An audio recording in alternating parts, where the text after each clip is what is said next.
அடுத்து குடி நிப்பாட்டுறதுக்கு இந்த புக்லேயே இல்லாத சில ரகசியங்கள் சொல்றேன், எழுதிங்க. இது கொஞ்சம் நான் சொல்றது கொஞ்சம் கஷ்டமா தான் இருக்கும், முடிஞ்சவங்க எழுதிங்க, இல்லைன்னா இந்த வீடியோ பார்த்துங்க. சொல்லிடுங்க. நான் சொல்லிடுறேன், எழுத முடிஞ்சவங்க புரிஞ்ச அளவுக்கு எழுதிங்க, இல்லைன்னா இந்த வீடியோ பார்த்துங்க. நாட்டுக்கோழி, நல்ல நாட்டுக்கோழி வாங்கிங்க. ஒரிஜினல் நாட்டுக்கோழி இருக்கணும், கிராஸா இருக்கக்கூடாது, எந்த கலராக வேணாலும் இருக்கலாம். நாட்டுக்கோழி வாங்கிங்க. நாட்டுக்கோழி வாங்கி தனியாக ஒரு இடத்துல கட்டி போட்டுங்க. 3 நாளைக்கு இல்லை ஒரு 2 நாளைக்கு வெறும் தண்ணி மட்டும் கொடுங்க. அந்த கோழிக்கு சாப்பிட்றதுக்கு எதுவும் கொடுக்கக்கூடாது, வெறும் தண்ணி மட்டும் தான் கொடுக்கணும். பாவம் இல்லைங்களா? யார் அது?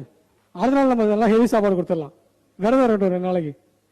இது எதுக்காகனா அந்த தண்ணி அந்த வயிற்றுல இருக்க கழிவுகள்லாம் வெளியில வரதுக்காக, அந்த கோழியோட வயிற்றுல இருக்கிற கழிவுகள்லாம் வெளியில வரதுக்காகவும் அந்த தண்ணி அந்த தண்ணி மட்டும்தான் ஒரு 2 நாள் 3 நாள், அதிகபட்சம் 3 நாள் வரைக்கும் கொடுக்கலாம்.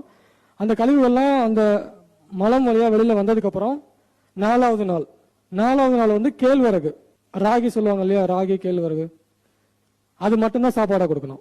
அதை ஒரு நாள் ஃபுல்லா கொடுங்க, அடுத்த நாள் ஃபுல்லா கொடுங்க. அப்படியே ஒரு 2 நாள் தொடர்ந்து கொடுத்துட்டு வந்தீங்கன்னா அந்த கோழியோட மலம் எப்போ வெள்ளை கலர்ல வருதோ அப்ப அந்த மலத்தை மட்டும் எடுத்து வச்சுக்கணும். வெறும் ராகி கொடுக்கலாம், தண்ணி கொடுக்கலாம். அதுக்காக வெறும் ராகி மட்டும் கொடுத்து தண்ணி கொடுக்காம போயிடுங்க, விக்கெட் சேர்த்துறோம். தண்ணி சேர்த்து கொடுங்க, ராகி தண்ணி மட்டும் தான் கொடுக்கணும். 4வது நாள்ல இருந்து அந்த கோழிக்கு அந்த கோழியோட மலம் வெள்ளை கலர்ல வரும். அதுக்கப்புறம் நீங்க ராகி கொடுத்ததுக்கு அப்புறம் அந்த கேழ்வரகு கொடுத்ததுக்கு அப்புறம் அந்த கோழியோட மலம் வெள்ளை கலர்ல வரும். அந்த கோழியோட மலத்தை எடுத்து காய வச்சுக்கணும், நிழல்ல காய வச்சுட்டு அந்த பவுடர் ஆக்கிங்க. இந்த பவுடர் தான் குடி நிறுத்தக்கூடிய மருந்து. புரிஞ்சுச்சா? சாப்பிடுற முறை எப்படி குறிச்சி? சாப்பிடுற முறையா?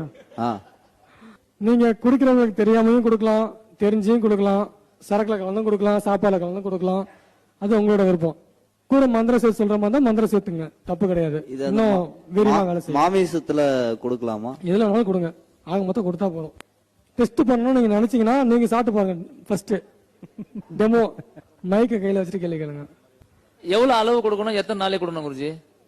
சும்மா அது கொடுத்துட்டே வாங்க. ஒரு அளவுனா ஒரு 3 மிளகு அளவு சேர்த்துங்க. சரி, அவ்வளவுதான். குருஜி, அந்த ஒயிட் கலர் சொல்றீங்கல்ல, அதுல லைட் பச்சை கண்டிப்பாக வருமே. ஒயிட்டை மட்டும் எடுத்துங்க, பச்சையை விட்டுருங்க. பச்சை சிகப்பு மஞ்சள்லாம் விட்டுருங்க, தப்பு. நமக்கு ஒயிட் தான் வேணும். அது தண்ணியா வருதுல, அந்த ஒயிட் கலர்ல வரும்போது தண்ணியா தான் வரும். இல்ல நீங்க இது ராகி கொடுத்துட்டே வந்தீங்கன்னா அது ஒயிட்டா வரும், அப்ப எடுத்துக்கலாம். நீங்க சொல்லுங்க, ஏதாவது டவுட் இருக்கா?